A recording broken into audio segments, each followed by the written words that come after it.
Hello and happy Friday, ladies and gentlemen. Welcome to this week's new episode of Breakfast with Boom. I'm your host, Mr.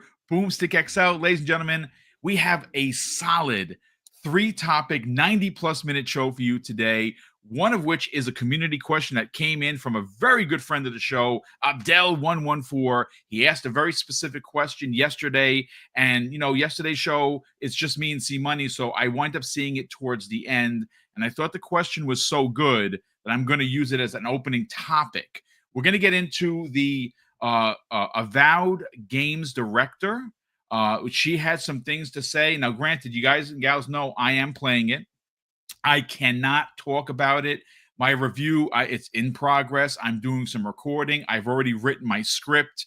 I know exactly what I'm going to say. I will have a video review ready up for the channel on the 13th. I'm also putting on the finishing touches for South of Midnight. That preview that we're allowed to show gameplay finally will be up on the 11th. I also have 2 additional videos that will be going up that will be pretty much exclusive for the channel. During my time at the South of Midnight event, they had 2 presentations, one of which was the art director from South of Midnight, where she did a presentation. And then, of course, they had the team that did the short. And, of course, the short, I mean, everyone has seen it already. It's absolutely astoundingly great. The company's name, it's a small movie studio out of Canada called Clyde Henry Productions. Well, the 3 people that own the company also did a presentation about how they did the stop motion.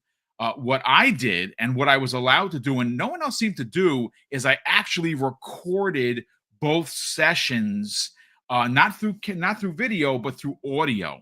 So I'm going to break down that audio into 2 separate videos, one of which the art director from Compulsion Games explains all about the lore, how they settled in on this. And the second video will be all about Clyde Henry Productions, who they are, and they break down how they did the stop motion. And those are going to be exclusive interviews, or not really interviews. I'm not talking to them, but it's exclusive content for Double Barrel Gaming. And I've already gotten the okay from Jeff Rubenstein that I can use it. Both the art director and the company owner said, yeah, go ahead and make the video. So that's going to be also dropping on the 11th. I'm super stoked for that. So we're going to get into what the games director of Avowed had to say regarding 60 FPS. We got some information thanks to Jez Corden of Windows Central.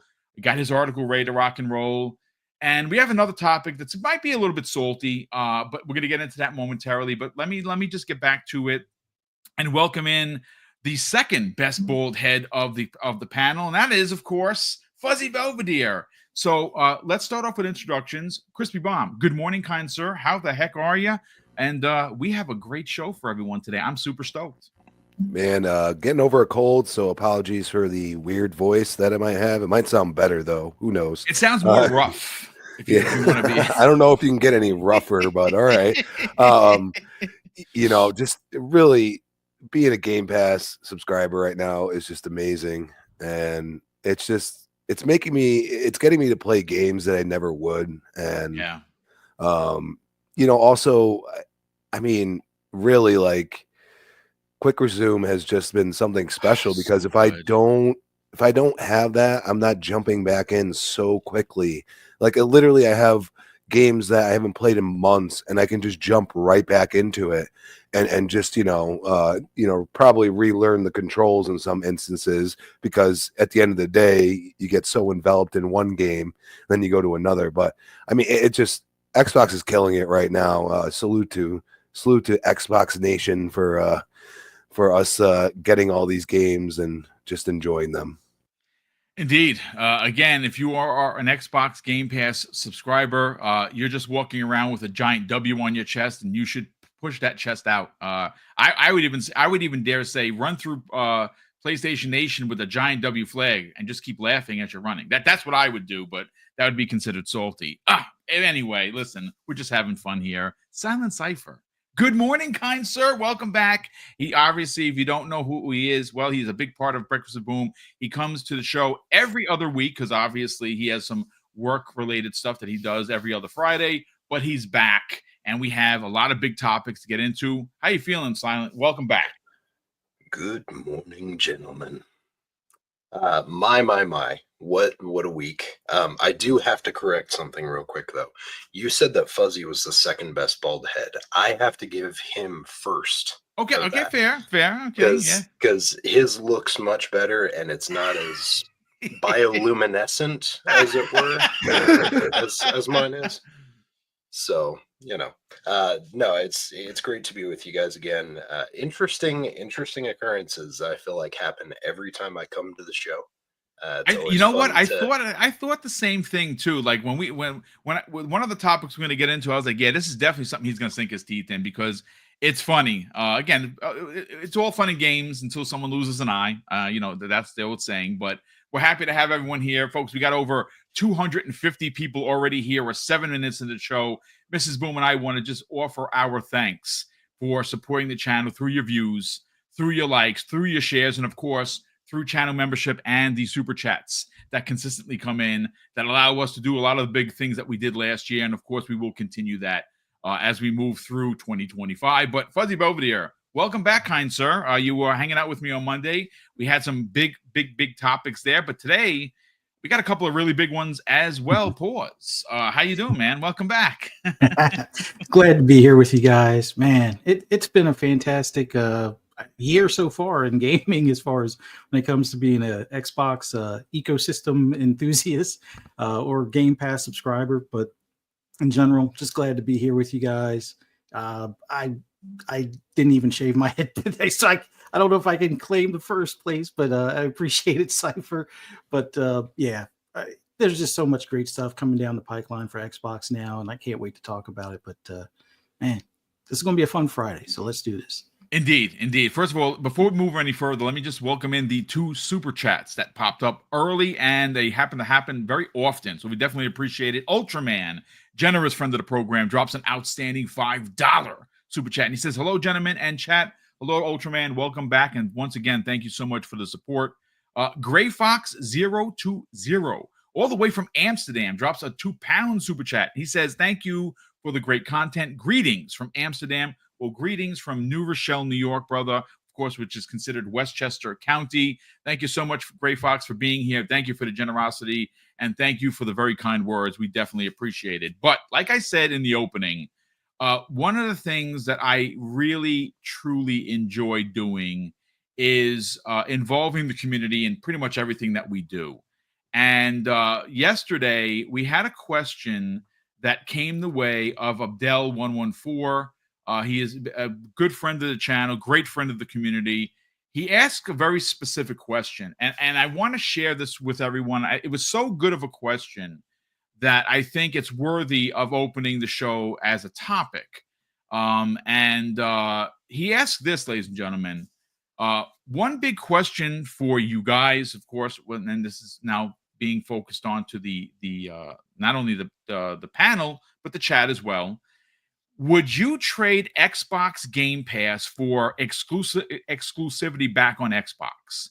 Now, granted, it's a no, but I think that it's a stellar question because one of the things that has become a very big driving conversation and a point that everyone wants to continue to make about Xbox losing, Xbox dying, Xbox going away is Xbox going third party. Interestingly enough, and this is a stat that you can go look up right now, one of the most wish list games right now on the PlayStation 5 is not a PlayStation game, but an Xbox game in the form of Forza Horizon 5. How about them apples? Not Ghost of Yotai? That's not number one? Well, I mean, look, third party Xbox is something I don't think I would have ever. If you would have asked me 10 years ago, I'd have called you crazy. But the industry is changing. And if I've always been in the camp that if you don't move with change, you get trampled and left behind. That's just the reality of things. And this is a great question to open up the show because honestly, there is a lot of pushback from the Xbox community. And we're talking like, I'm not saying they're dinosaurs, but they're traditionalists. They want their chocolate to be here. They want their peanut butter to be here, but God forbid you mix them. Oh no. Some people are throwing fists or temper tantrums, either or. Again, I don't like it, but I also accept it. It's kind of like that the Randy Macho Man thing from all those years ago. You may not like it, but you got to accept it, right? That's the best Macho Man I can do. But that's what he said, and that's the reality here. So I'll start first with Crispy Bomb. Again, simplistic question in nature, but I really do think that it has some thought, projecting, opinions here. Where do you kind of settle on it? Where, Game Pass versus exclusivity? Well, at the end of the day, I think everyone in the chat and everyone listening knows that I am agnostic, and I was also a Blockbuster kid. And what Blockbuster did for me was made me realize that gaming is just a spectacular medium that I think we all need to understand that it's okay if somebody else is allowed to play games we've already played and have had in Game Pass. And I mean, right now, Game Pass is so incredible, and it's been incredible, but I think this year is really going to prove its value. And I think if you were going to trade any exclusivity at all, I would say I will trade all of the exclusivity. You can give the new games. I don't care as long as I get Game Pass. And that is really because Game Pass is the exclusive now. And, I'm sure if PlayStation allowed it and Nintendo, they would put Game Pass there, but they're not going to allow it because they're stuck in their ways. They won't see it until PlayStation right now is not looking good. Okay. So they're going to do some drastic things. What actually transpires, we don't know. But Xbox has already just opened the door and said, it's okay. We're good with it. We're competition, but we're doing the same. You're welcome to be a part of this or not. And I think that's what we're seeing on one side. Nintendo is going to be Nintendo. They're going to do what they do. Okay. Like they have laughed in the face of many companies, and they continue to be at the forefront of exclusivity. But that doesn't mean that PlayStation is going to be the same way.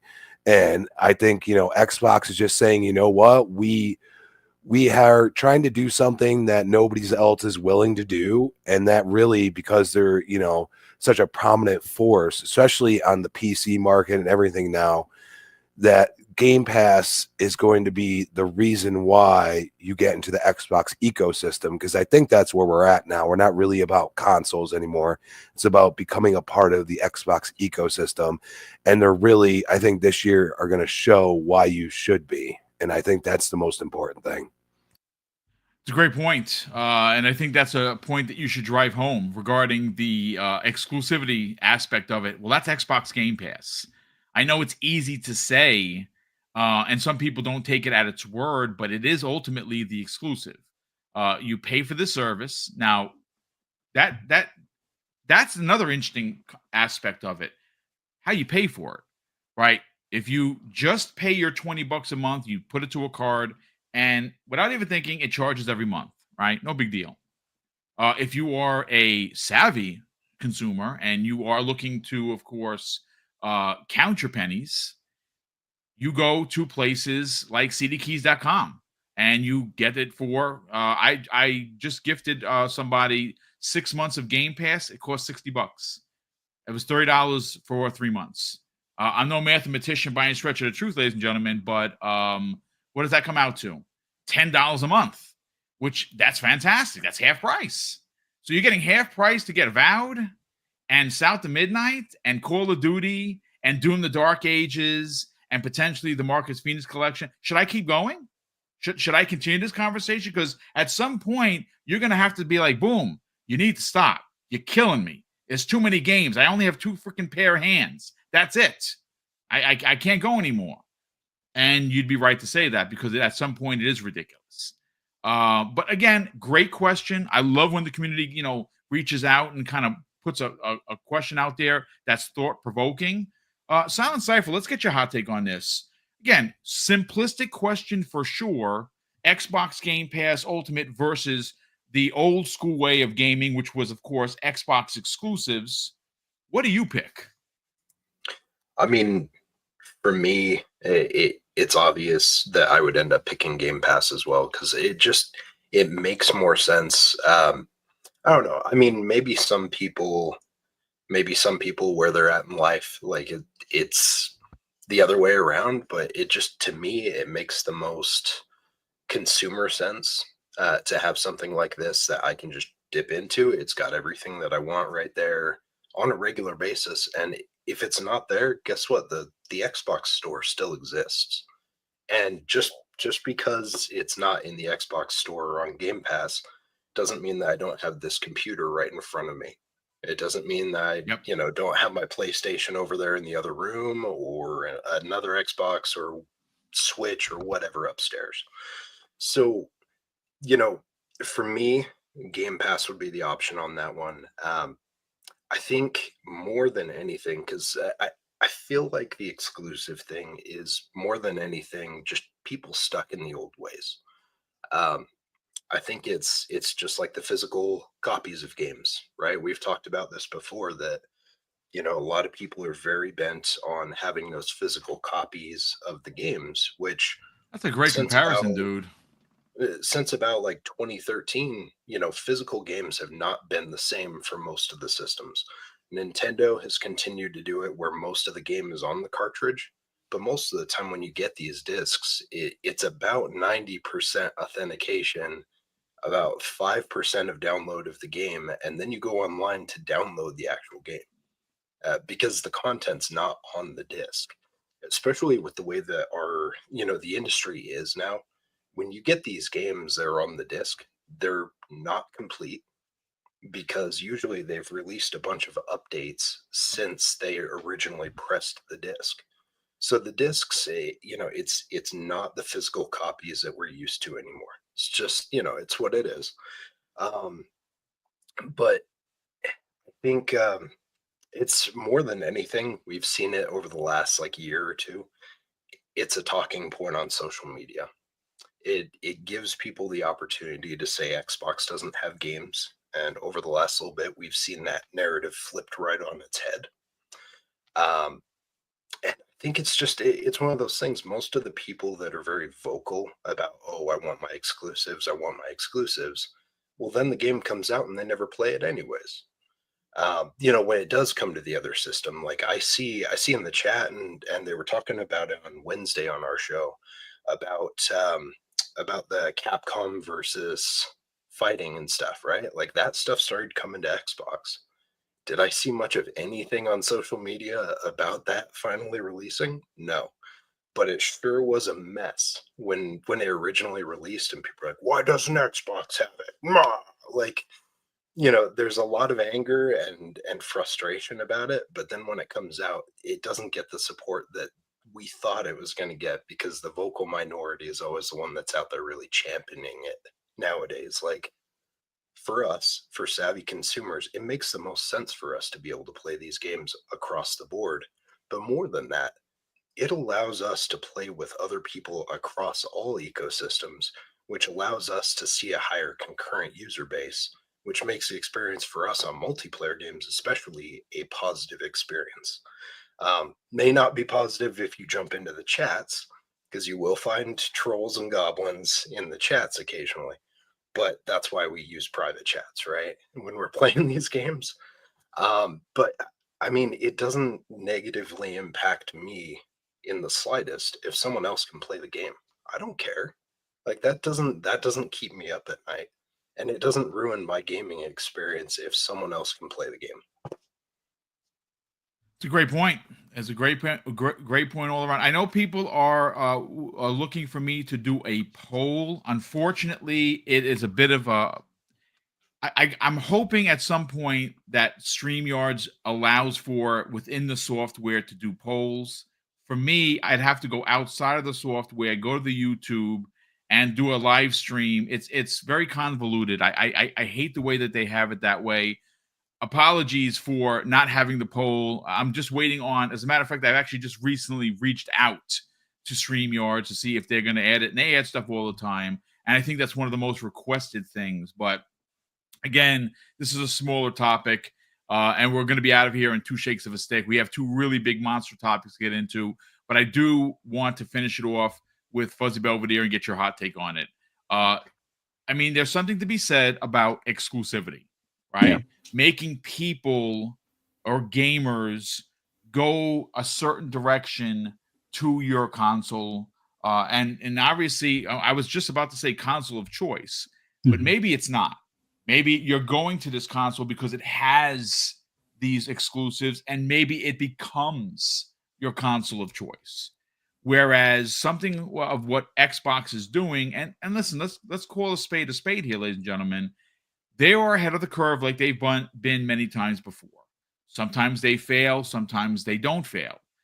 Most of the time they get the arrows, though. Like everyone's throwing stones at them. Oh my God, you mixed my peanut butter with your chocolate. How could you? My life is over. But this is a great question. Again, simplistic in nature for sure. Yeah. But I do think that there are ramifications on both sides. And I'm going to get your hot take on it. What do you choose? Do you go Game Pass Ultimate, or do you want exclusives back the way they used to be? I'm more leaning to Game Pass at this point. Like, if you had asked me 10 years ago, the answer would probably be different. And much like you said, with them being ahead of the curve, they're always online, but yet even single player games are always online now in a lot of cases. So yeah, they're usually ahead of the curve, and they catch the slack for it and step on the rakes for Sony before they wind up doing stuff. But yeah, it's for me right now, it's not as much about the box itself as far as the console. It's the ecosystem. So while you may not have exclusive to one particular box, you do have features, which I know people don't really care about features, but when you start playing the games and actually, bounce from a portable to your laptop or to your desktop or to your console or your TV with the app on it type of thing, I think that's where those exclusives, as far as those features, things like quick resume, the smart delivery, those things are what are more important to me right now. Because, yeah, I could play the game on PlayStation, or I can play it on my PC only through Steam. But I think when it comes to Game Pass, I can actually play the game now and then pay for it later. Like, there's no more need for FOMO. You can have access to the game through Game Pass and then catch it on sale, when it's half price or 70% off or whatever the case may be. I know that may sound backwards, but if you looked at it before, there were a lot of times when I were buying games, especially when they were, $60, I'd buy it day one, and because my backlog was, just piling up, by the time I got around to playing it, it was already in Game Pass, where it was already a free games with gold or PS Plus, freebie type of thing.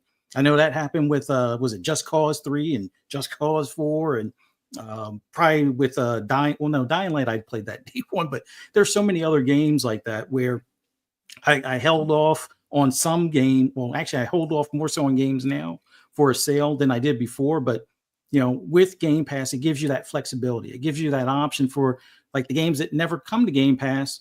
Those are the ones you can go ahead and buy day one, have access to the other day ones in Game Pass, have the best of both worlds, and all the features within the ecosystem. To me, that's the most important thing, because honestly, you can play the games anywhere. I'm happy with the way Xbox's ecosystem is. I'm really looking forward to seeing their own handheld.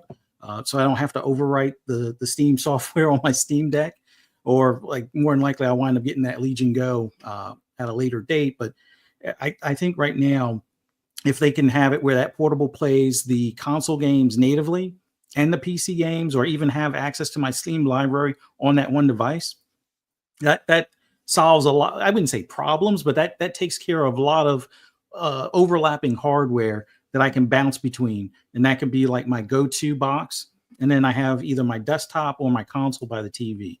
Either one at that point would be the secondary. But yeah, the exclusives aren't as important. Like I've kind of gotten past that after the whole, not High on Life. What was the Hi-Fi Rush? Once they set that one over there, and I was like, oh, your most recent, new IP, and you give it over there, but it's like, it's not like it's taking it out of my library. It's not like I lost a feature by it going over there. I mean, sure, there was the whole controversy about the shadows, but that came and went like the night. Honestly, Yeah. the shadow conversation was so small. It was just people just grasping at straws for console And- war rhetoric. That's all that was. And when you have to zoom in that much on a game, you're not actually playing the game or enjoying the game for what it is. It's just like, I know to some people, pixel accounting is a game itself, but so is Twitter to those same individuals. But I could care less. I'd rather enjoy the game where it's at and where I want it at, as far as whether it's on my phone, my Steam Deck, my console, my desktop PC, or my laptop, all of the above. And I can take it on the road. I can play on my Quest 3 while I'm on the road, stream my Xbox games there.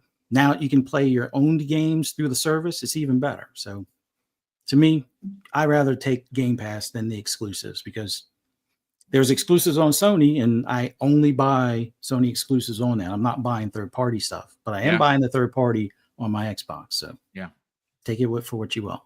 No, a great point. And for me, the obvious answer is Game Pass, right? Like, and I do like to bring this down on a fundamental, grounded kind of a level. I'm a retired guy. You guys and gals know that, right? So I have a great pension, has great insurance. It's awesome. But I say this all the time, and people, there's even somebody that in the chat, I love it. He says that his name is Boom's pension has a ceiling, and that's awesome, right? Like, but that is the truth, right? Especially in the tumultuous times that we're in right now, financially, for the planet, not just America, but the planet in a whole is going through it for a lot of reasons, and it's hard to argue. It really is hard to argue exclusivity the way it used to be, where I bought everything. So every month I was good for $300, $400, $500 a month in games because I'm a gamer. That's my vice. I don't drink, I don't smoke, I don't do drugs. It's just not my bag, right? I'm home all the time, and that's my hobby. But when you consider what I just told you, that I gifted someone 6 months of Xbox Game Pass and I spent $60, how do you argue that? I get it, old men. I'm an old man too. I see you in the chat. I understand the pushback of, well, I want my exclusives, but at what cost? At what cost do you want your exclusives? Do you want the cost of lesser games being made? Do you want to see studios closed? Do you want to see people laid off? Because Sony just laid off a bunch of people. I mean, for crying out loud, the team that is making supposedly the next Killer Instinct in Iron Galaxy just let 66 people go. And you know what they said? For the life of the studio, we had to make this drastic cut of 66 humans. Right? Do we want to see that? I say nay. And you know what? Interesting. Again, we're going down a deep, dark rabbit hole. Let's go. Just out of curiosity, chat, how many games launched on Steam last year? Does anyone really know? Anyone? Let's raise your hand. Well, I'll tell you what it is before you even waste your time.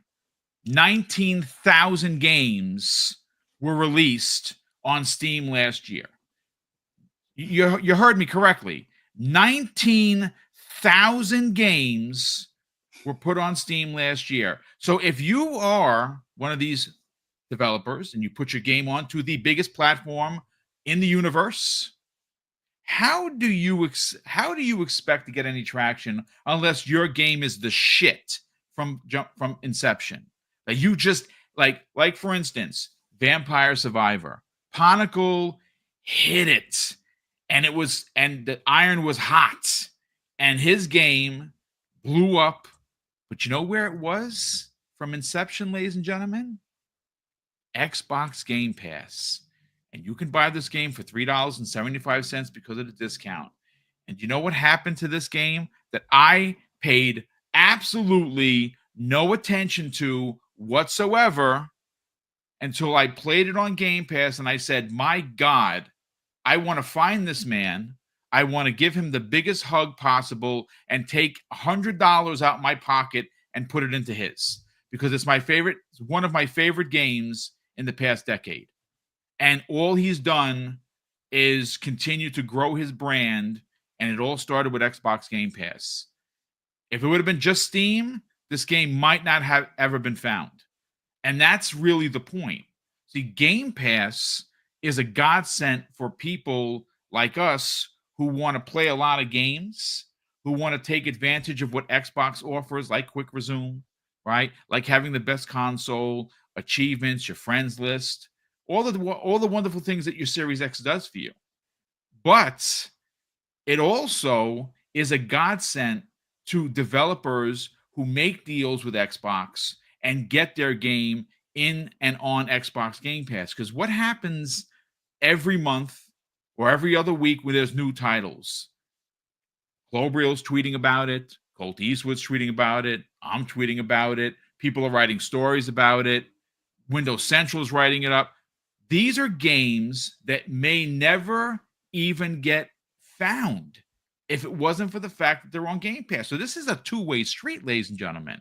So again, not sorry to be long-winded, but the truth of the matter is that if you're asking me, go back to exclusivity and paying $500 a month for games because I have all three consoles, versus I don't got to pay nothing on Xbox except the $30 if I want to, get the $100 edition. And that's the other thing. We're going to talk about we're going to roll right into the Avowed advertising, because, oh my God, it's been ridiculous. And if you didn't know, ladies and gentlemen, right now, if you're an Xbox Game Pass subscriber, you can go and get the $100 edition of Avowed for $22. Think about that for a second. How is that wrong? How is that not the way it should be, ladies and gentlemen?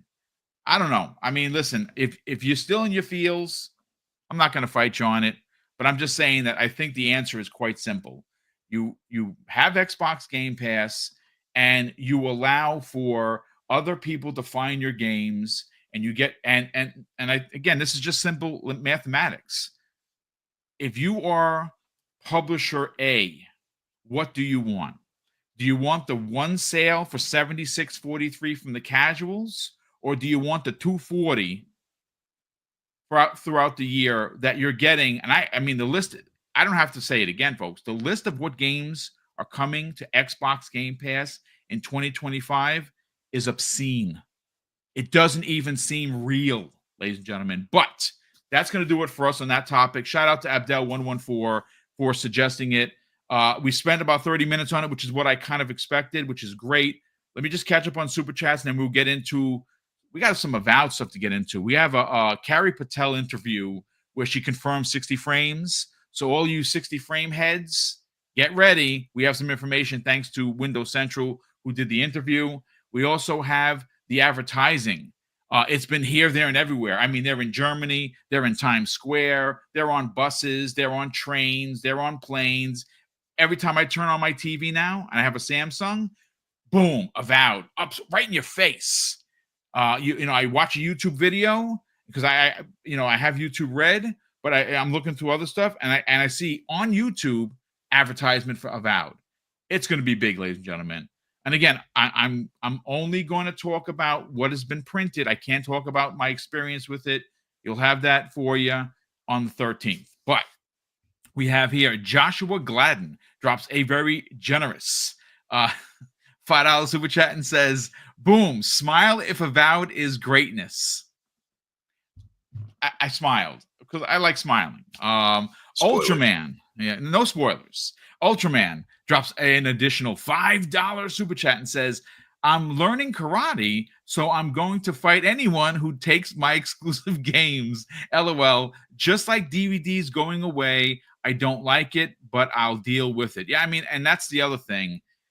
We've seen so many things come and go, like DVDs, Netflix used to get freaking discs in the mail, right? Now everything is digital. Are there physical games to buy still? Sure. But do you know what was one of the least things that people did in Europe last year? It's buy physical games. It was down by massive amounts because physical games is. I mean, I like it. Like, I have a nice collection. Like my Switch collection is over 100 games, and it looks nice in there. But the truth of the matter is that I go to my Xbox. I have over 1,000 games, and it just continues to keep growing and growing, growing. And more than likely, I'll never even get a chance to play any of them because there are just too many games releasing on Game Pass. It's crazy. BT Maverick, 707, who's been a channel member for 6 months, brother. That is very kind of you. Thank you so much for the support. He says, I would love to see all the game journos say that Xbox third party is great for the industry. Also say that PlayStation and Nintendo exclusive are bad for the industry. I mean, listen, we say this all the time. Nintendo, honestly, they don't really even need third party. They sell so much first party stuff, and it's always quality, and their attach rate is just insane. Like, you see how many people are excited, like, in the third party realm. Xbox can't wait to put their games on there because Switch players are now going to have a nice, beefier Switch to play bigger games. You're going to get Indiana Jones on there. You're going to get Call of Duty on there. You're going to get the Outer Worlds on there. Who knows what else you're going to get on there? And Sony obviously put one of their games. Now, I don't know. We didn't hear numbers, but Sony might do that as well. We'll see. But yeah, that's a great point. BT Maverick drops an additional very generous $2 super chat and says, hashtag keep that same energy. Yeah, I don't know if the gaming media will. I think they're coming around, to be honest with you, because what I've noticed in the last couple of weeks, I'd even say the last maybe 6 or maybe even 8 weeks, is as everyone beat Indiana Jones, it seemed to be a little bit of a seismic shift towards positivity. Again, even if you are a PlayStation only player, hard to argue how well and how amazing Indiana Jones reviewed. Now, granted, I still feel sad that it only was played by 4 million people. I think that's gross. That game is a game of the year quality game. Maybe it'll double when it gets to PlayStation because of the amount of people there. But we'll see how many of them actually buy the game. But it should have been played by 10 million people. The game is just phenomenal. It really is. But also, Indiana Jones is a character from yesteryear. It means something to me, to Silent, to Crispy, to Fuzzy, but it may not mean anything to you if you're 20, you're 25. Like, F that guy, that old guy. Their Indiana Jones is Nathan Drake and Tomb Raider. So, Roshan Impenger drops a very generous $2 super chat and says the reasons that bring multiplat later cancel Game Pass. I mean, I don't know so much about that, dude. I mean, I find it hard to believe that anyone would in fact cancel Game Pass, especially if you like games. I mean, if you're fighting a console war, I guess good luck, enjoy yourself paying $76.43. People that left Xbox broke their Xbox with a hammer and then bought a PlayStation 5. I'm just saying, like, at some point, you gotta put the big boy pants on. I'm not insulting anybody, and of course we don't do names here, but I mean, does that make sense? That's rage baiting. It's the collector's mentality. Okay, they don't want to use a system, so instead they'd rather buy a PlayStation that won't be touched for like X amount of months in the year. Maybe it's better that way. It retains its value if you don't use it. Yeah, I mean, I guess. Like I said, I turn mine on a couple of times a year, and the few extra times, and it annoys me, is when I'm dusting. Like, I'm dusting with the Swiffer, and it goes bloop. I'm like, oh, God damn it! I gotta shut it off. Because that's I'm not lying, folks. That's not console war. That's the truth. If I turn on the console 6 times a year, 3 of it's because I'm dusting. I just don't play PlayStation like that. That's, for me, it's number 3. And they don't have any games that I want to play. They just don't. John, I think it's Geraci. I think it is. I probably butchered your name, John. I apologize humbly. He drops a very generous $5 super chat, and John goes on to say, "Hey, Boom, said paid millions to media to push Gamergate. Do you think that they did the same thing to be able to tarnish Microsoft? Mike, here's the problem with that, John. Microsoft, or specifically Xbox, they love stepping on rakes, man. They just do. A lot of the negativity for Xbox is self-induced wounds, man. Like it's when it drives me crazy, because a lot of this stuff is super common sense, and they're just flying high, and their cape gets snagged and they get thrown into an engine, and that's it. That's just, I mean, maybe it's some of that, and that's really, diving deep into conspiracy theorist stuff, but you're not wrong. It could be something there, but I think a lot of the problems that Xbox has as a platform is messaging has been nothing short of egregious over the last couple of years. I don't understand how, like, there's somebody making six figures right now, sitting at their desk, maybe even listening to this show, and they're laughing because they're getting six figures to not step on rakes, and they're just doing it. It's how do they have a job? This is crazy to me.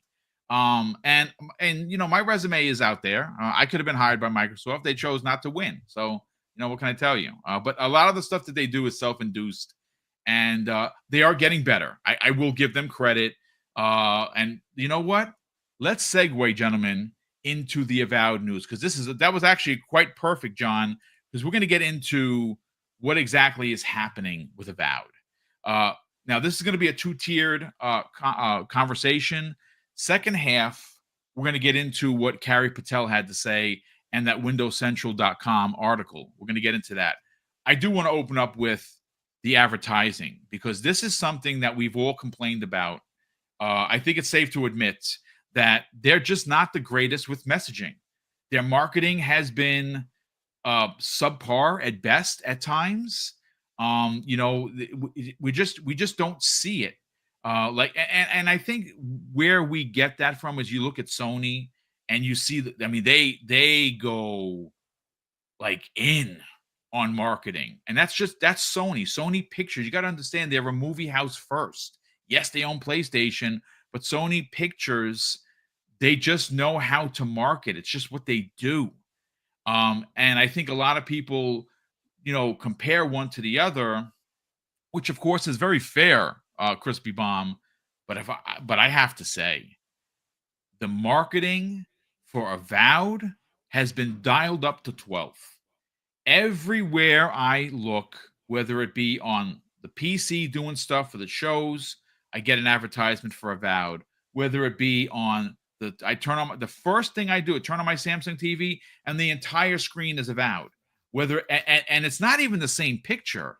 It's constantly different pictures of Avowed. We've seen it show up in Times Square. Aaron Greenberg tweeted some stuff that it's being shown off in a big way in Germany. They are really pushing the envelope for this game, and I love to see it. I love to see that not only are they pushing Xbox Game Pass, hey, you can get this game in Xbox Game Pass, but they're pushing the fact that it's an Obsidian game.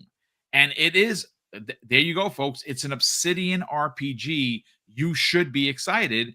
And I love the fact that, you see Phil tweeting about it. You see Aaron tweeting about it. There's ads all over the place. I'm not saying that their woes are fixed, because they still have a lot to go. But I am going to say, Crispy, this is definitely 2 or even 3 steps in the right direction. Let's get your thoughts on the advertising for Avowed. Well, I mean, I want to tell the chat, and this is where I'm going to leave it. The green room was lit, my friends. And just what you see, and this is almost, I look at it as the Gears 4 effect. Like, I think we're in for something that is going to be incredible, because what they showed at the beginning is not what it is now. And I think a lot of people are not ready for it. And when it comes out, and I got to give Xbox credit, when they have something they know is good, they push it hard. And they have, I mean, even Hellblade, like, it got it got a good amount of advertising and all that stuff, but this one's on a next level, throwing the I mean, just crazy. Like, you know how much it costs to have something advertised in Times Square? It's a lot of money. Okay. It's not a joke. And you see stuff like that. And you see how they're doing this 3D aspect and all these things. You see how they are really pushing the advertising. They are listening to us. See, this is why they tweet out. They say, "Hey, we're listening. We understand." Like when you got we didn't see any of this from Redfall. That's for a reason, okay? Like dollars spent is dollars earned, people. Like you gotta understand that if you're not gonna make the dollars, if it's just it's just worthy for Game Pass, and nobody wants to pay the $22 to have the upgrade, which is absurd when it's $100 if you buy it outright and don't have Game Pass. I mean, think about that. That's what, $78 difference. Like, that's kind of crazy. So you look at that and you say, man, they're pushing it hard, and it just gets me more amped. And I think that's what we want Xbox to do. Get us amped about it. Like I saw some people like, oh, it was too late. What do you mean it's too late? Yeah. What else is coming out right now? Well, you got Kingdom Come Deliverance. Yeah. That's it. I mean, you got that. I mean, you want to buy it. If you're on Xbox and you have Game Pass, yeah, I might buy it. Okay, there you go. But for us, we're waiting for something. We're like, oh, yeah, well, I'll pay the $22 to have a 2-day early. Like, why not? Like, it's not like, hey, I'm not buying the game. And honestly, I'm sure we'll get some magical stuff. I haven't looked into the details, you know what I mean? But that's the point. Like, contribute in a different way. I mean, we're in a realm where, Fortnite can sell skins to no end. Yep. These type of things happen. So, like, you go and your Game Pass sub, you get the benefits of that. And you say, oh, you could pay the $22 and we'll give you stuff. And it's like, we buy cosmetics for a game that is not physical realm at all. And we've done it for years. And now all of a sudden, like, oh, it's not pro-consumer. I think it's very pro-consumer. So you look at that and you say, why wouldn't they push this? Seems like that delay has really made them realize how good, and I'm talking about Microsoft/Xbox, made them realize how good Obsidian is. And what have I always said? Obsidian is going to be the greatest purchase they've ever made. Okay, because it wasn't that much. It's not a Bethesda. Bethesda does great stuff. I mean, we got Doom the Dark Ages coming. Man, how much time am I going to have, Boom? Like, Dude. seriously, like, I don't even know what to do with myself right now. I'm still getting my butt whooped in Ninja Gaiden Black. Like, what are we talking about here? And that's where I say, like, you can be mad. You can be happy. You can just sub. I mean, you could have a Samsung TV like me and Boom have that is like, a 2023 plus. Okay, like once it's 2023, it has all, like, everything's in there. I could play the game off my console or off my TV. Okay, that's where I say you get invested in the Xbox ecosystem, and then you become enamored in the fact that you have all of these games in front of you that you have no clue what to do with because there's too many. Okay. And that's a good thing right now, because at the end of the day, we are all sitting here like, what's actually going to happen at the end of the day? Are we going to, be able to play the games we want to play? You don't have that problem when you're Game Pass sub. You just don't. And for them to actually put it out there, I mean, especially the Germany one, I was impressed with that, because usually they don't even try to touch Europe.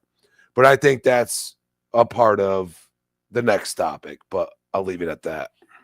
No, great points all around. I think there is something to be said about taking it to another level. I think they are finally in that cadence, a Silent Cypher, that we heard Matt Booty talk about. If you remember, a couple of years ago, he was heard talking, and he was quoted at a really bad time for Xbox. That year they had just not all their exclusives got delayed. They had a few, console exclusives through Game Pass, but it wasn't enough. So of course, when you mix and match those together, it's just a bad look. Well, now they're hitting on all cylinders, right? This is something that Xbox gamers have been asking for years, is to have an equal amount of games in the first half of the year, and then have a matching second half, which is what's going to happen in 2025. And it appears that is going to be the pattern moving forward. But getting back to Avowed and its advertising, I'm seeing it everywhere. And I find that to be so exciting, because not because it's an Xbox exclusive for now, right? No, it's not what it's about. It's the fact that more people are going to potentially get into Game Pass. More people are going to find Avowed. More people are going to play Avowed, which means that we could get a sequel. Now, and that's really what it means to me. When I say Xbox is winning, the truth of the matter is I'm winning. If Xbox wins, I win better. I win more, because that means that whatever they're making, they're selling. People are playing it. People are talking about it. It's getting good reviews. People are excited about it. That means that pre-production for a sequel starts getting conversated, because people are buying the game. It's going to Game Pass. More people are subscribing to Game Pass. Guess what? More food. You're getting fed even more, right? They made $3 billion last year on Xbox Game Pass. They spend $1 billion.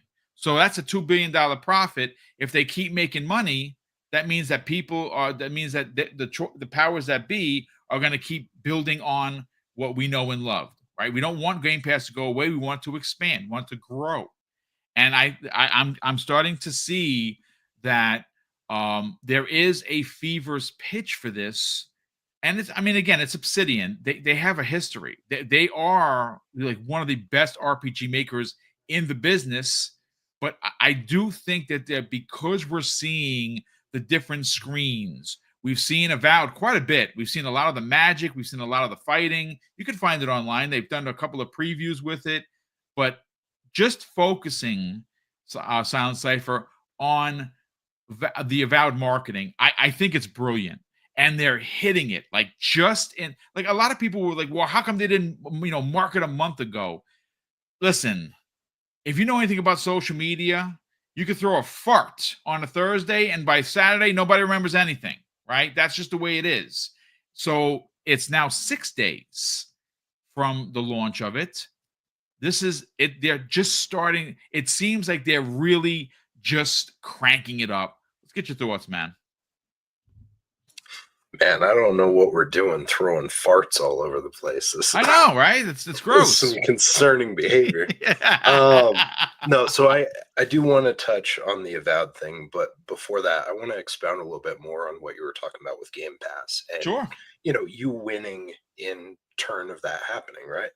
So let's look at both companies. Okay.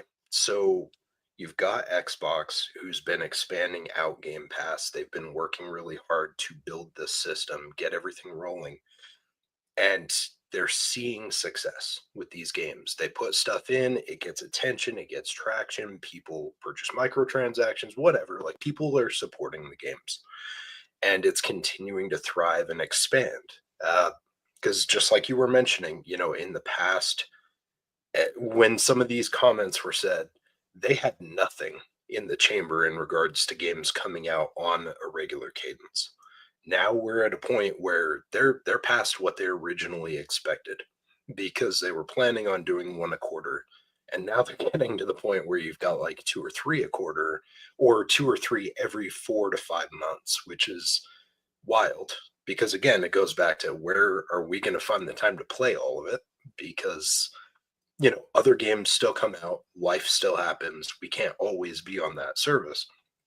But just, you look at what Microsoft is doing with it, and how they're able to continue to fund these things. They're able to continue and fund these sequels and do these different things. And then you look at what Sony's doing. And Sony came out and literally told you right to our faces, just like a couple weeks ago, if you want any more PlayStation big games, buy our remakes. Yep. Why? Why? Because what they're doing right now is not working for them to fund and be sustainable and manage to get these titles out on a regular basis. They balked at the idea of Game Pass. So like, nah, that's not a futuristic thing. We got this first party titles, stuff like that. That's going to fuel us into the future. We're fine. Well, we've seen how this has unfolded. Which one, look at it as honestly like a non-biased consumer, look at both methods and tell me which one you think is working better. And that's where it goes back to what you were saying. If Microsoft does well with this, if these game devs do well with this in Game Pass, we as consumers win. It's not a fanboy thing or anything like that. It's just simply the economics of the system. Game Pass is succeeding. We're seeing more content. Sony's struggling. We're not seeing any content over there, or we're seeing less content. It's no fanboy stuff. It's just being honest and looking at the numbers that are happening right now. In regards to Avowed, yes, the marketing and everything that they've been pushing out there has been really good. I do still come from that timeline where like I'm used to seeing marketing and advertising like months in advance in magazines and stuff, because that's the era we grew up in. And I understand that people still want that. They miss those days where we could see the games all the time. It's like you'd see it for 6 months to a year before it came out, and it was constantly ramping up, Like you still have people like Kojima, where even though the physical like news media and the magazines and stuff, even though that doesn't really exist anymore, he's still taking it on himself to constantly fuel that excitement. He's always posting things to get people excited, get people engaged, because he also came from that time frame, right? Where it's like you're always bringing something out to keep people interested, get people excited. But nowadays, a lot of the generation that we deal with has the attention span or memory of a gnat. And so if you do waste those dollars promoting and supporting this thing like months and months ahead of time, it doesn't go anywhere. It's like you said, you could market it a month ago, and then you see some joker farting into a fan and crop dusting their whole front living room or something in the house, and suddenly your attention shifts off of the game and you forgot about the game. It's gone. Because the attention spans nowadays, we have so much content we see on a regular basis. People forget. It's what it is. But they're doing a really good job at getting all over the place. I heard conversation in the chat earlier about maybe we'll see a trailer during the Super Bowl. It's likely. You see it all over the place. You see it on your Samsung TVs. You see it on YouTube. You see it everywhere. They're doing a good job at saturating the market with this advertisement. This is something that they've not always been very good at. And so it's good to see them putting a stronger foot forward, moving into the release of this game. I think that's a really good thing for them, and I'm really excited. Obviously, we talked more about it, but the frames and all that stuff, like locking it in and giving people the option for frames per second, be it 60, 30, 40, whatever. I'm happy to see that they're seeing these feedbacks and they're actually utilizing them to make this approach better. Yeah, well, they're listening, and that's ultimately what you want them to do. Yeah. Listen, great points all around. Fuzzy, let's bring you in on the conversation. Avowed, the marketing, it is in full swing. It is here, there, and everywhere. I think when you start to see, I think someone had posted something. Now, please, chat, help me out here if it's true. I looked it up. I couldn't find it. Did they have it at the Vegas Sphere? Someone had taken a picture, and I don't know if it was doctored or not.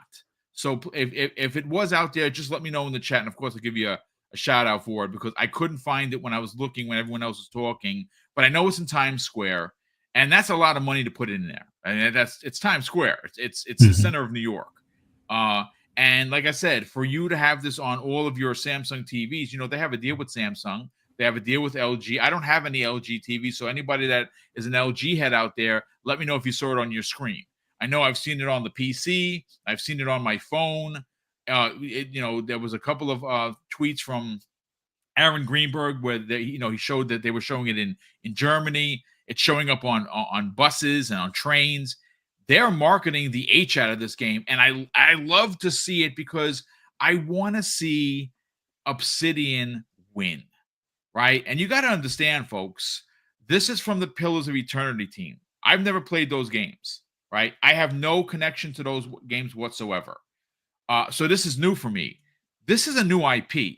And if there's one thing that we've learned, especially in today's market, new IPs are very hard to push onto the consumer. People just want to play Call of Duty and Fortnite and Apex Legends and FIFA and Madden and MLB The Show. They want to stay safe. They don't want to waste money. They play what they know. So anytime you get a new IP, it's a bit of a gasp, but it is Obsidian. And they do have a great history of RPGs. But let's get your thoughts on the marketing campaign or the marketing push for this game. Well, it's great to see that they're taking extra steps, like the Times Square setup. They're doing billboards in certain locations. You're seeing it on YouTube a lot more. The team is streaming on Twitch, although they were doing something more so for charity as opposed to for the game itself. But in general, it's hard to do marketing nowadays compared to like when I was doing that at least for the auto parts industry a few years back. Broadcast TV is not what it used to be. So streaming services and getting commercials in that regard can be a bit tricky, locating the perfect audience to put your advertisement in front of. For those that are still on cable tends to be localized now, where the commercials aren't nationwide. In a lot of cases, they're usually localized and overriding the what ones may have been associated with that channel itself. So marketing is always this moving target, and much like Cypher said, I hate slandering the younger generation because it includes my kids and stuff, but it's like, yeah, the attention span, it's like gnats, because things like TikTok, for example, you're just constantly scrolling up, going through 30-second clips. I mean, there are longer clips and stuff, but you got to catch their attention in less than the first 5 or 6 seconds before they continue scrolling up, kind of thing. So you got to make it interesting enough to catch their attention for the sit through 15 to 30 seconds, and then hope that they remember to go to their console or their PC and see if it's available to download and such. So marketing is definitely trickier these days, but the fact that they're getting it in front of people's faces in more places. Super Bowl would be interesting, but I still think the Game Pass ad would probably be the bigger. I mean, you can have Avowed as a central focus, but explain Game Pass as a whole, and I think that's where it would be best landed for like a Super Bowl commercial if it's 30 seconds or more. They also got to get this. This is an Xbox and Play Anywhere more contextualized, so people understand. Not that just that their computer could be an Xbox or their phone could be an Xbox, but how that plays out in real life, where you can have multiple family members in the same household playing in the same game at the same time. One could be on a phone, the other could be on a tablet, the other one could be on a laptop or on the console, kind of thing. I think those are the things where, especially if it's a household of gamers like my household was, it's definitely something that they probably need to incorporate in their ads. But seeing Avowed out there, it's right around the corner. The early access aspect, the price cut that they did for the additional content and artwork and stuff is great. But yeah, we've always kind of given them a hard time on their marketing, but they're definitely stepping things up. They've stepped things up on their shows. They're stepping things up on their release cadence. They're stepping up pretty much all the way around. But I think Avowed hopefully is a sign of the times as far as moving forward, how we start to see the ramp up before a game is released. Like Yeah, I grew up in those days, like you guys talked about, where it's like 6 months in advance. You see the ads on commercials on TV and the magazines and such. But I don't think that there's many gaming magazines that aren't online these days. And we're kind of in that microwave generation where you're standing in front of the microwave talking about hurry up, and it's already cooking the food as fast as possible. So nobody really needs to put stuff out that far in advance to have it in your mind to, either download the game, look for where it's available if you don't already know, kind of thing, things along those lines. But great to see. Hope they continue this pace or even increase this pace with all of their other upcoming releases like South of Midnight, like Doom: The Dark Ages and such. And weeks before that they're to be introduced, do the same thing and continue it on from there and see how it goes. I mean, again, great points all around. Chat, we are closing in on 1,000 people watching live across YouTube, Twitch, and X. That is pretty dope. Please, if you're here, consider hitting the like button while you're here hanging out.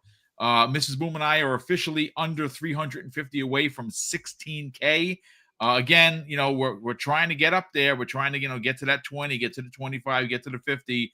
And we're going to be here for the long run, no matter how long that takes. And we could really use the help to cross another goal. So if you're not already subscribed to the channel, please consider subscribing. We've been doing a bunch of things to get new subscribers. I've been breaking down each one of the shows, and it's not painstaking, but you gotta cut everything up. You got to put the gameplay. So I've been doing a lot of videos.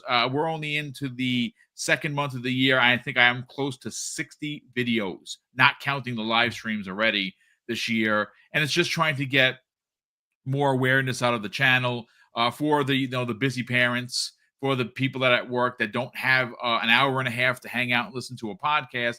I'm getting a lot of great feedback on, hey, Boom, I only had 22 minutes. I listened to this topic. That's exactly what I needed. Thanks. And again, a shout out to everyone that's left a real positive message regarding this change in ideology here, where we are doing the live streams. That's 5 days a week, Monday through Friday. And we're also adding on the back end of those live streams, the broken down videos with gameplay, with us just talking over it. And it seems to be working because we are getting more subs that way. But look, I want to catch up on Super Chats, gentlemen, and then we're going to get right into the last topic of the show. That's going to be, of course, what Carrie Patel had to say, because I think that it is worthy of a conversation regarding the confirmation of 60 frames. Because if you remember, when they first showed it off, it was 30, and everybody took a dump on it. Well, now, you know what I haven't seen, ladies and gentlemen? Any apologies. And obviously, we said it. I think I was one of the first people to say, hey, listen, folks, take it easy. She said that the standard was going to be 30, that they were going to try and go further. The delay that happened, I think, was a two-sided coin. It was too crowded where they wanted to release at the end of last year, and it gave them more time to cook. And, well, we're going to read verbatim from the article in a second. Let's see. We have, Roshan Impenger says this after dropping an additional $2 super chat. Says, I was talking about MS, not consumers. Okay, I got you, brother. Appreciate that. Will the Broke Boy Lewis drops a very generous $10 super chat. And he goes on to say, it's sad that news outlets, or anyone for that matter, won't let Xbox players just enjoy games. The interviewer, and of course that's what we're going to be talking about in a second, asked the Avowed game director if it's coming to PlayStation 5, and she smiled, so they treat it as a confirmation. I mean, that's just the news, man. It is sad. I mean, that's the best thing I can say, is that there is, it appears with games media that if PlayStation isn't involved in the conversation, apparently it's not important. Now, why is that? Because the old school journalists that are in their like 40s and 50s, they're out of the game. The new game is the younger generation of journos. And not saying that they're incompetent, not saying that they don't have a point or they matter. They do. They all matter. But they're also all PlayStation kids. They grew up with PlayStation. Their first foray into gaming was a PS4. Could you imagine that? Could you imagine right now, like me, I mean, I played with sticks and dots. You know what I'm saying? Does anyone remember Circus Atari with the stupid paddle? I freaking hated that game, but I played it all the time because it was a game, right? You know, you jump up in the air and you die. And I'm like, my God, this game sucks. But it's what we had, right? We had sticks and dots. That's what we played with, right? But that's just a generation. I think we are, though, to be fair. I think we're turning a corner. I really, really believe that at some point, Xbox is hitting on so many cylinders with their first-party games.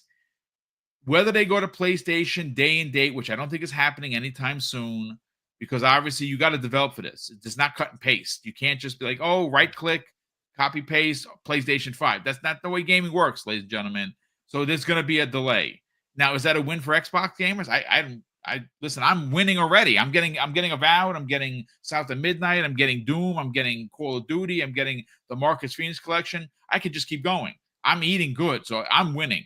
But I think that you're going to start to see a change because we're at a point now where it's really hard to deny that Xbox Game Studios is putting out bangers.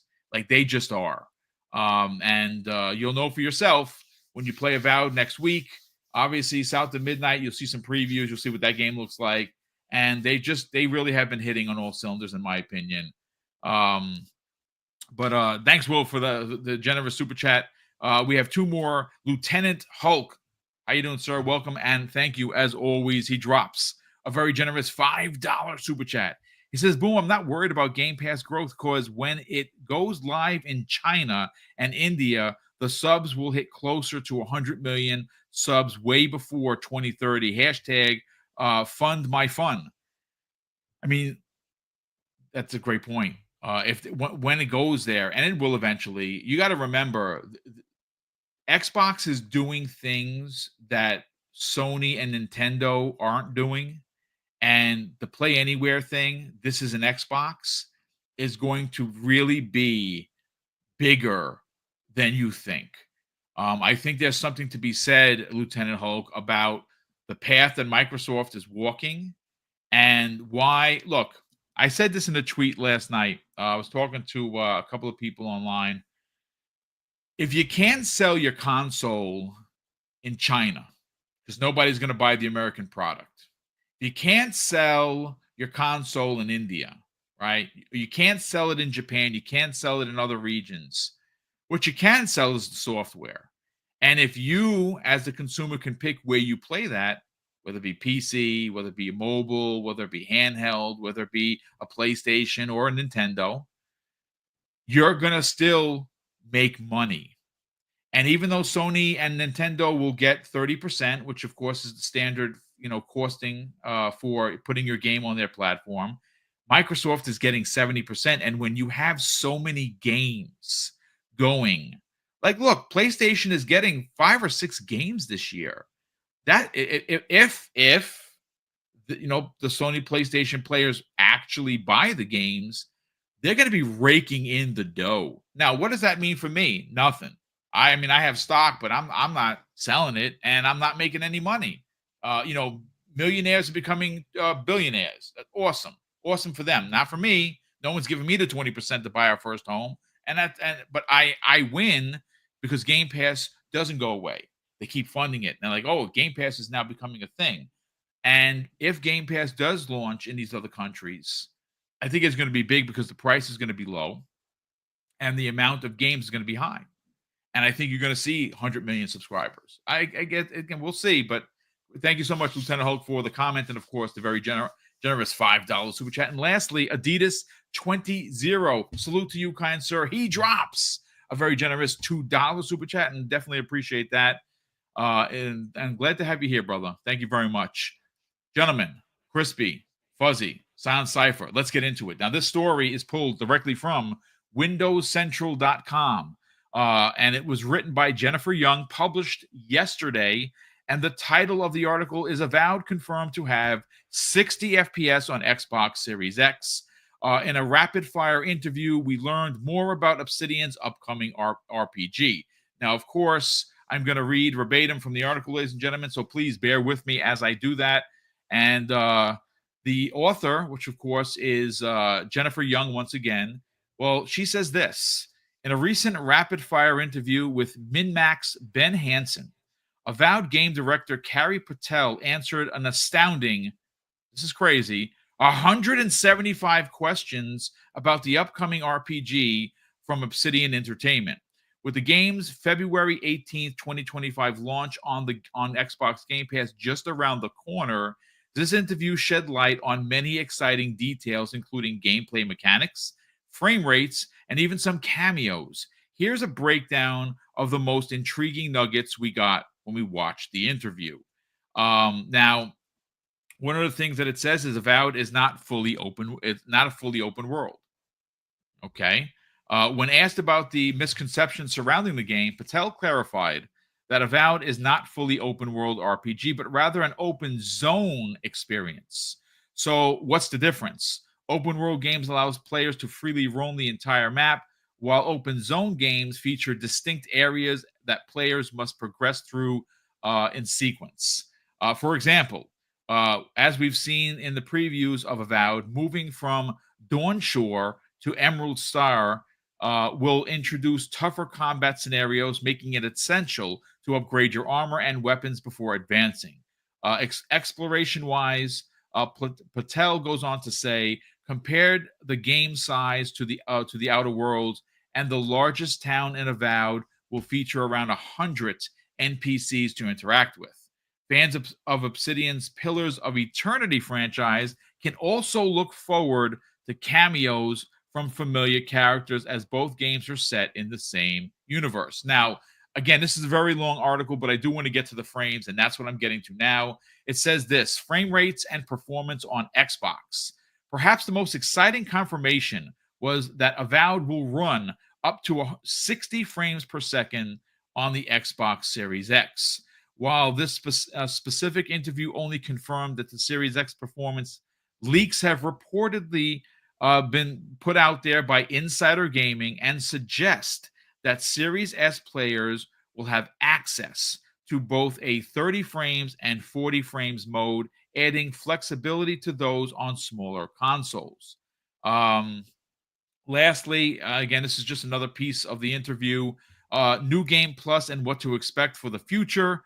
Avowed will include a New Game Plus mode, allowing players to carry their progress into additional playthroughs.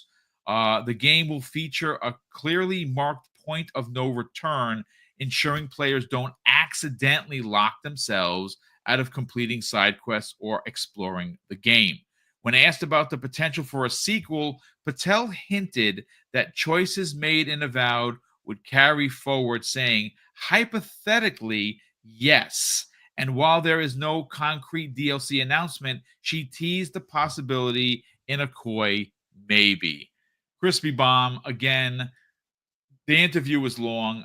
175 questions were asked. We do not have the time to get into each one of them, but I think that one of the big confirmations here, one of the most exciting confirmations here, is the 60 frames. Because what that ultimately does is it does shut down narratives, right? The minute that this game was announced, people were like, oh my God, 30 frames, my life is over. I can't play this. I'm going to throw up while I'm playing, motion sickness, whatever. Well, it's been confirmed to have a 60 frames mode. And of course, there is a rumor that the story that was originally broke by Insider Gaming, which is Tom, it's not Henderson. Tom Henderson is his website goes on, where there's going to be a 30 or 40 and a 60 mode. It's great to know that there's a 60 mode because a lot of people want to play it in 60. Let's get your thoughts on the interview. Well, I mean, let's be honest here. They're just giving you options, and that's what I've always wanted. Like when they said, "Oh, you can play in third person," it went from like, "Oh, it's another game. I'll give it a shot," to like, "Oh, wait, I can switch." What? Like, being a Fallout gamer, like it's part of it. Like even like I dabbled in Skyrim. I didn't really like get into it. Those are the things. Like are you allowed to do what you want? And this is where I want to clarify. Okay. FPS don't mean that much to me unless it's a multiplayer game. And that's because you can feel the frames when you're in a game that you play constantly that is not hitting the frames you want. You can actually see it because you go through the motions. And this is going to be like, hey, I have a Series X. Great. I'm glad Series S people have some options, but I'm probably going to play at 40. Okay. Because I still want visuals and I want it to feel a little bit better on the frames aspect. But it's a single player game. Okay. It's not something that I'm going to be competing with anyone. And I think people, you know, like when some of us say like, hey, like we like frames, it's really, we're talking mostly about multiplayer games. Now, some of y'all are just all in on the PC aspect. By all means, go ham. I play on my Xbox. I want options, and maybe it don't feel right, and I can go to the 60 FPS or vice versa. Go to the 30.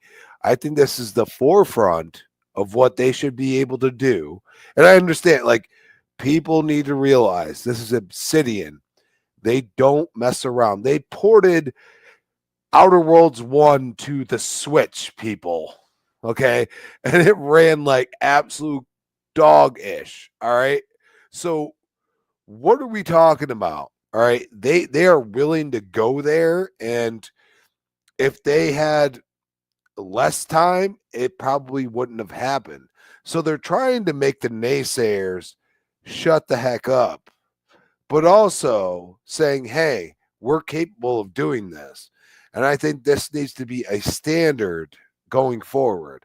Now, I'm not necessarily saying every game is going to have that standard, but I mean, we know how, you know, id Software and Doom the Dark Age is going to do.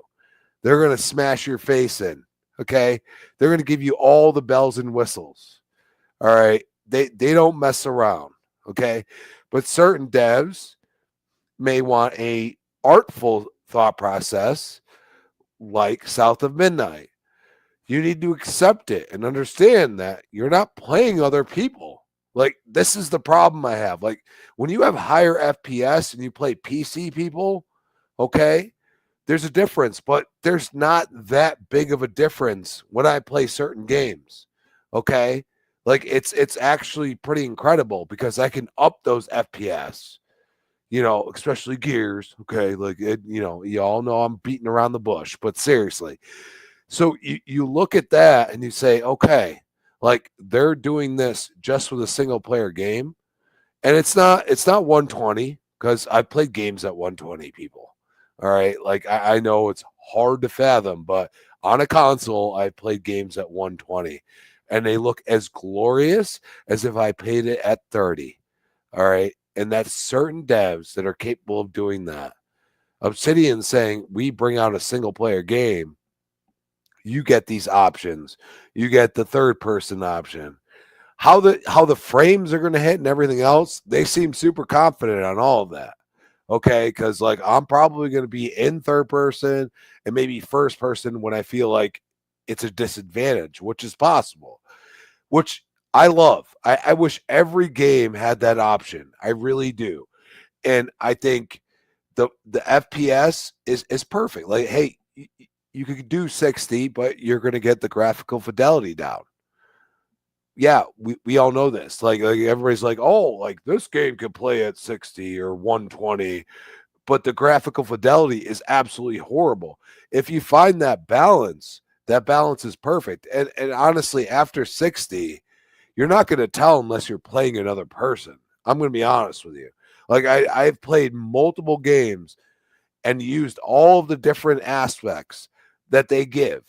And I think the more choice you have, the better it's going to be. And I think that's important because Obsidian is great at giving you choices. Remember what I said. Good stuff as always, Crispy. And again, choices, right, folks? We want them. And well, apparently you're going to be able to get them here in this game. And I love the fact, look, like I said, I don't know if the truth of the matter of the delay was the pushback on 30. I mean, believe it or you don't, but the delay actually helped it happen. So Carrie Patel asked about the 60 frames. Folks, if you're a 60 frame fan, you're getting it, which is awesome. If you want to play on 30 with the graphics, bumped up, you can do that. And again, it's choices are great, folks, especially in games that you really are going to play and enjoy.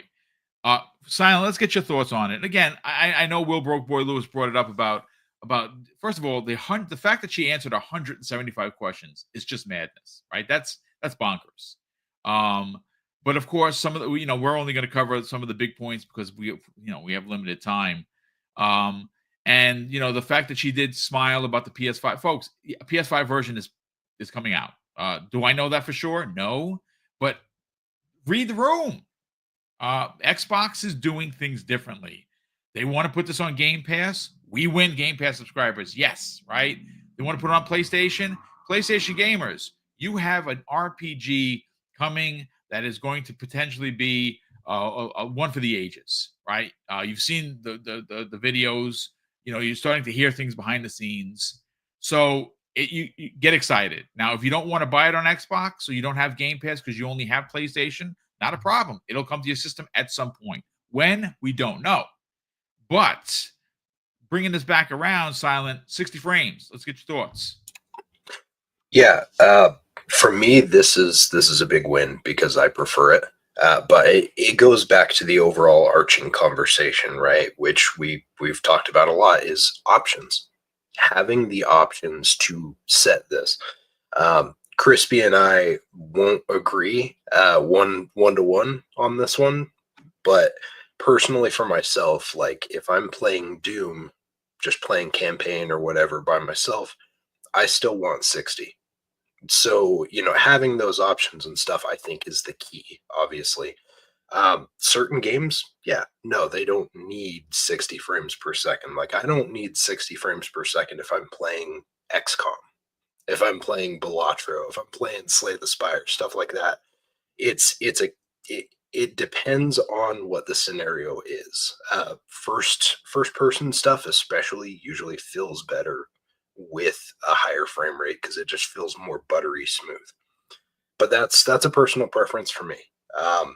And I do agree though. Like if you're playing something like Call of Duty on multiplayer, that better be at 60 frames as a benchmark, because if you're doing anything lower than that, it sucks. It's rough to deal with a game like that in that scenario. But there are definitely plenty of first or single player experiences that benefit from that 60 for sure. Look at something even like Forza. You go from 30 frames per second to 60 frames per second in Forza, and it is a night and day difference. Yeah, it's a game changer, literally. Yeah. It doesn't matter if you have to drop the resolution down a little bit to get that 60 frames per second, it still looks better than 30 frames. 30 frames looks like you just smeared soap across the screen when you turn. It's not a good look. Like some games do it well, and it also comes down to optimization. Right? Like you look at Starfield, and when that came out at 30 frames, there were areas where it didn't feel amazing when it was in 30, but generally it felt okay because of the pace of the game. But yeah, for me, I'm really excited that this is an option, and I'm glad that they have different options across like the Series S, the X, for people to make that choice for themselves. Because again, it comes down to having that option, having the decision to say, okay, I want 30 for this, or no, I want 60 for this, giving the consumer that option to do those things on the system. It's a weird place we're in, because the conversation wasn't like, hey, we want the options and stuff. When this was announced, the big thing was, oh, Xbox can't do that with the hardware. It wasn't a matter of options or anything. It was just trying to console war it, where it's like, that's not what the key factor was of it. Like, I don't care if your game over on PlayStation plays at 30 frames or whatever, like that's your deal. Live in your own little background. Don't get bent out of shape because a game doesn't do it exactly the same way on a different console. But it was sad to see them get blasted for the frames, but I was there too, because again, I would rather have the option of like a 40 or 60 if I wanted to do that. And that's a big thing, is give people the option to do it. You've had it on PC for decades. Like if you don't like how a certain game is playing, you can modify it as you want to play it as you want. That's all that matters, is like having the option to do it. If you prefer playing at 30, awesome. I just want the option to not play at 30 if I decide that's not what I want to do. And that's a great point. I mean, and again, like I said, I think that there's a reason why you've seen a migration to PC like we've seen in at least the last year. We keep hearing about it. PC is eating consoles' lunch. That's the truth. People are moving to PC because it's a better option for them. And why? It's in the sentence I just said. Options. If they have like for instance, you take a guy like Hargeet Chani.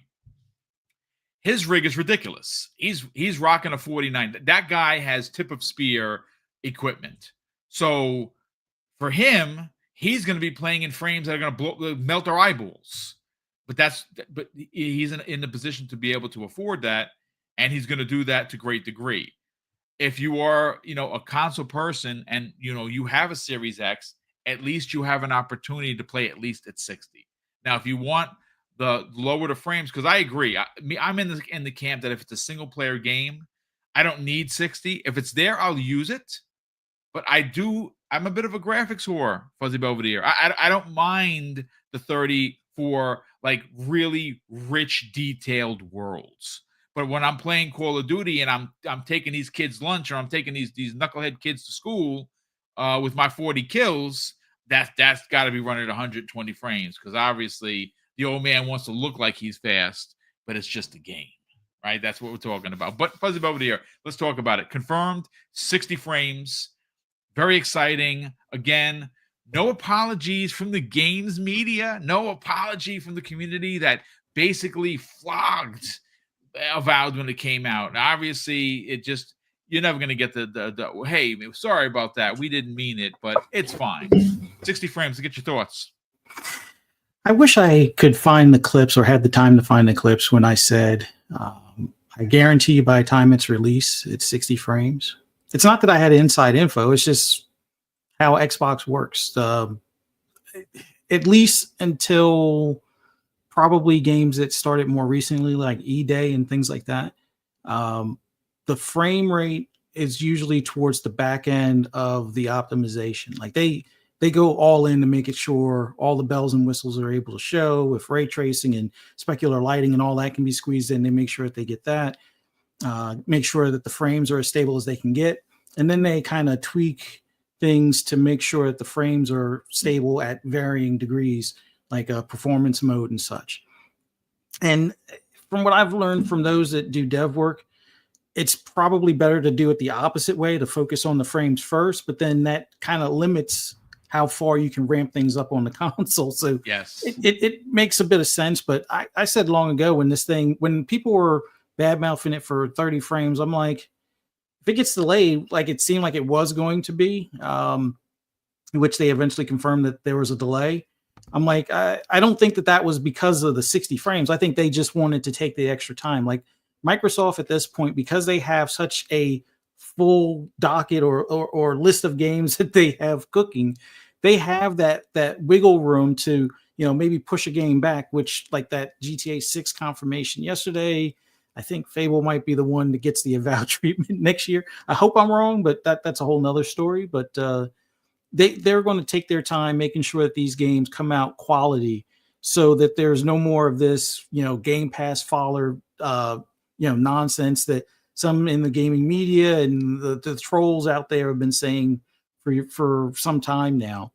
Xbox is actually making it so they take this seriously. They heard the feedback on Redfall. They heard the feedback on, even the small stuff like for Flight Sim. When you compare it to other games, that delay as far as being able to log in, considering how many people were logging in, and Flight Sim is kind of a niche, so they aren't really expecting 16 million people to log in day one kind of thing.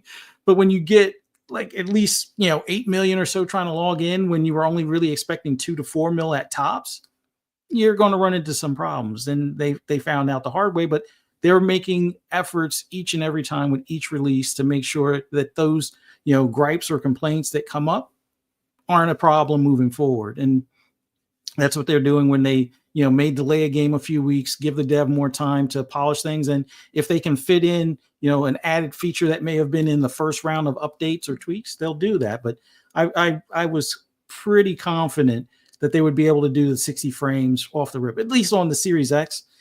I think they'll still be able to do something. If I'm not sure if they confirmed the 60 for the Series S, but at least having those options for the 40, if you have one of those VRR TVs, you're going to be able to set it up in a way where it'll be as close or somewhat as smooth as what you would see for 60, running at the 120 setting or something along those lines. So it's just great to see that they're listening to the fan base, giving us those options. Yeah, I don't necessarily need all the options on the console that the PC has, but at least give that leeway for performance and fidelity. And if you have something that can be in between like the 40 frames, then that's welcomed as well. But yes, it's great that Obsidian is who we thought they were as far as being that go-to studio that's churning out quality work year after year, giving us games, even though Avowed was delayed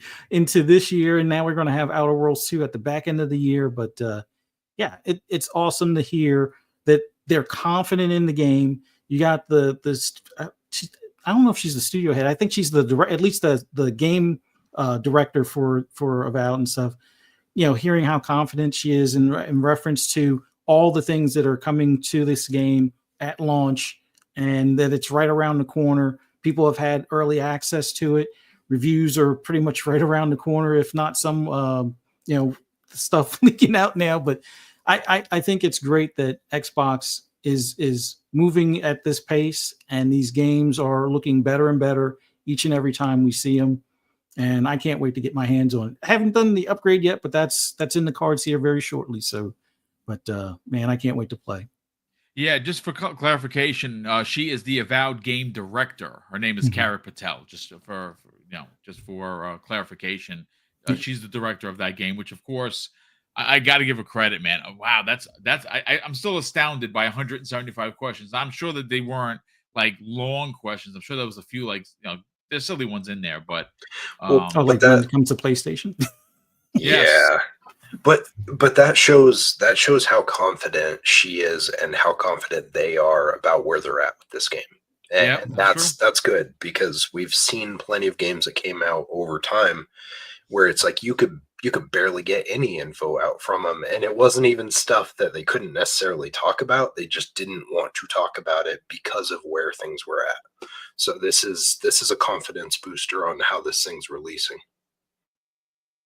Well, listen, again, I can't talk about my experience. Like I said, I'm currently playing it. I am going to have a review up and ready to go on the 13th when the embargo lifts. Also, next week, I'm going to have my preview content for South of Midnight, so look forward to that.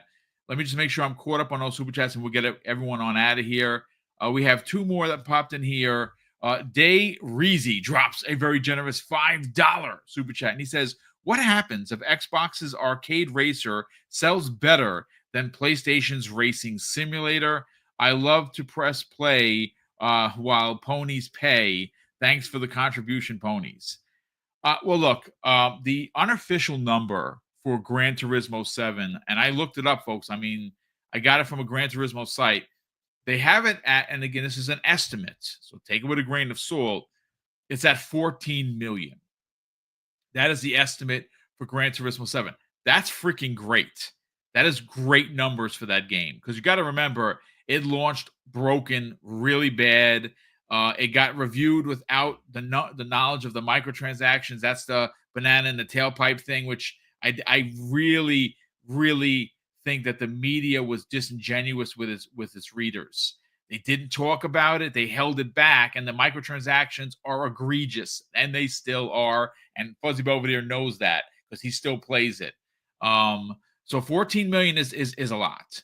And because it's sold so much, it makes sense, at least from a dollars and cents perspective, why Sony won't put it for sale. Number one, because it's digitally $70 still, and also they won't put it into their premium service in PlayStation Plus Premium, which is just bonkers to me. But okay, whatever. Do I expect Forza Horizon 5 to sell that much? It's interesting. It's gonna sell. It's gonna sell really well. Will it sell that well? I guess word of mouth is gonna have to really take over. We'll see what it reviews. What the reviews are like. I mean, listen, it's a game of the year quality. There's no doubt about it. It is the best racer in the business today. There is no one that even comes close. So we'll see. It's going to be very interesting. But Dave Reezy, thank you so much for being here, brother, and thank you so much for the generosity. Last one of the day comes the way of Will, the Insider. Broke Boy Lewis drops an additional, very generous $2 super chat and says, over under review scores for Avowed, mid-80s for me. I can't say. I mean, we'll come back around to it next week. We'll be able to talk about it. I just think that people are going to look for what they're fans of, and it's really hard to get to bet against a Bethesda release. It's really hard to bet against an NXR release, and I would even dare say it's incredibly difficult to bet against Obsidian. They just are a dynamite developer, and they can develop on multiple levels. I mean, think about this for a second, folks. Obsidian Entertainment not only is launching Avowed in 5 days, which is bonkers. It's right around the corner, folks.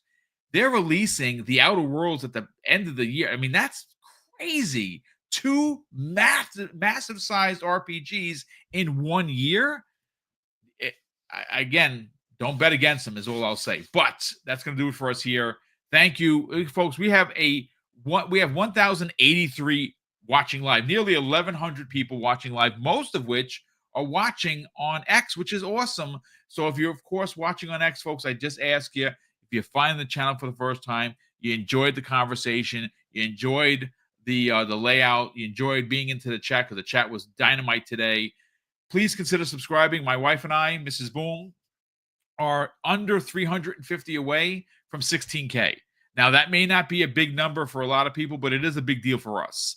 As we continue to do the mom and pop way of growing and not using, hate rhetoric or, to sell our brand. We don't. We give smoke, yes, for sure, but it's righteous and it's legitimate.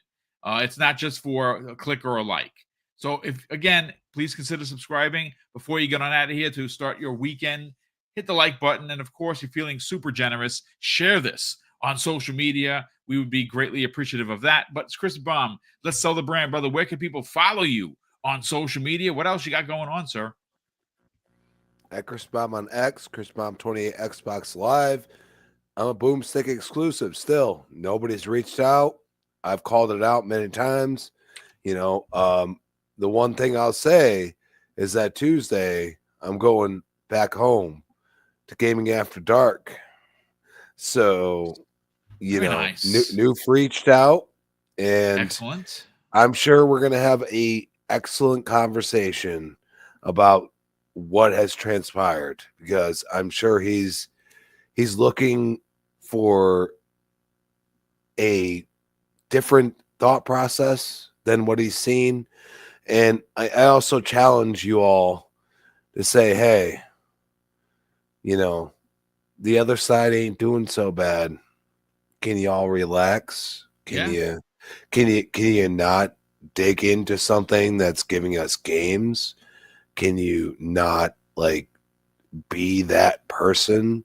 Because I'm sorry, I love what Xbox is doing right now, and I think it's important for gaming in general. Yep. And, you know, maybe Monday, I am off Monday because Sunday is going to be either great or hard, but maybe I show up on lunch break special. Yeah, you know, you're always welcome, brother. You got a key to the front door, so we will definitely get you in. I'm working on that show. I'm literally writing that show as we speak. We still have we actually missed a topic that was in something that we discussed in the green room. We'll move that forward because obviously these two Avowed topics ate up a lot of time. But thank you so much for being here, brother. Fuzzy, thank you so much. Lieutenant Hulk dropped a $2 super chat that I didn't see on my end here. It's probably on YouTube. He says, if you got Verizon Fios, Xbox Game Pass Ultimate is a steal. That's awesome. So we have Optimum here. My brother has Verizon, which is he loves it. He loves it. But thank you so much, Lieutenant Hulk, for the additional generosity. We certainly appreciate it. Silent Cypher, brother, let's sell the brand. Where can people reach out to you on social media, but more importantly, find you and watch some of the greatest content I think that a lot of people are not watching? And that is, of course, the International Xbox Podcast. And of course, to make it even better, folks, if you only speak Spanish, they do have a Spanish version, which is brilliant. I love the fact that they really, dig deep in not only having an audience that speaks English, but also reaching out to an audience that only speaks Spanish. Sell the brand, brother. Where can people subscribe and watch both of those shows? But more importantly, follow you on social media. Well, Boom, thank you so much for having me. It's great to hang out with you, Fuzzy, and Crispy again. Always nice to get together with you guys. In regards to where you can find me on Blue Sky, Instagram, Threads, I think. A couple different things as Silent Cypher. If you can't find me on there, you can always add me on Xbox if you decide you want to play some Call of Duty or Forza or something. If you ever see me on, just hit me up. But feel free to shoot me a friend request. More than happy to play if I have the time at the time.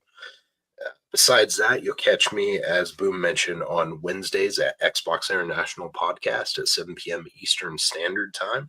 And you can catch our brothers in Espanol on Fridays at the exact same time, 7 p.m. Eastern Standard. As far as where you'll find me next, I'll be hanging out with Fuzzy and Fee and possibly Matt. I think Presto Beach is this evening for Fright Nights with Ferocious Fee. We'll be watching another horror banger, as it is.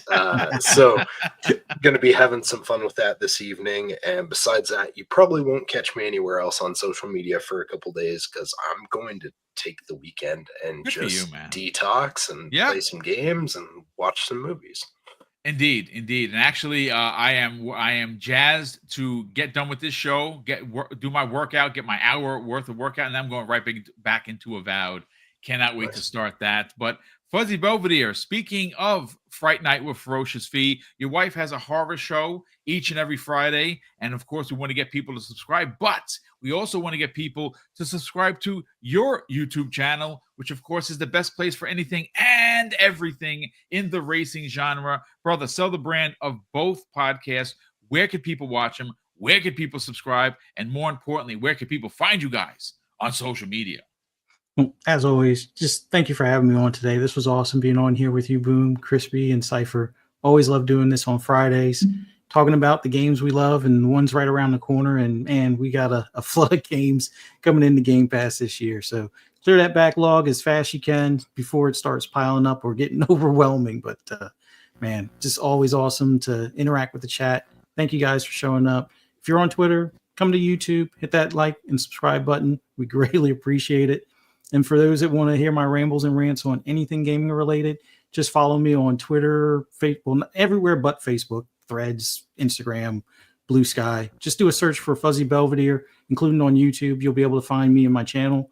And then if you're into horror, like Silent Cypher was saying earlier, and what Boom had made mention, me and my wife are doing a podcast for Fright Night with Ferocious Fee at 6 p.m. Eastern Standard Time. Tonight's movie is Skinwalkers, the one from 2006. So if you've seen it or you plan on catching it after this, come hang out with us at 6 o'clock. Do a search on YouTube for Fright Night with Ferocious Fee. I'll put the link in the chat as well. We greatly appreciate it. And happy gaming this weekend. Everybody be safe and enjoy this hobby we all love. Enjoying great. Well, of course, we'll see you back on Monday. Buzzy. Go Chiefs. Chiefs. I'm an AFC guy, so of course, I hope I'm your going for the favorite Chiefs, baseball but- team wins this weekend. There you go. I love it. I love it. But ladies and gentlemen, that's going to do it for us here. A big thank you to all of the super chats, the channel member chats that continue to come in and support the channel behind the scenes. Mrs. Boom and I are incredibly grateful for the support. Of course, thank you to well over or nearly 1,100 people watching live. And we did have one person on Twitch. Hello, Twitch person. Thanks for checking out the show. We definitely appreciate it. Most people actually watched it on X or, of course, Twitter, which is great. And all I ask is that, you hit the screen, you go into YouTube, and you maybe hit the like button if you're feeling generous. And of course, if you're not subscribed, please consider subscribing to help us get towards that 16K. We would greatly appreciate the bump. Ladies and gentlemen, have an amazing weekend. Enjoy the Super Bowl. And of course, I got to put the Popo hat on.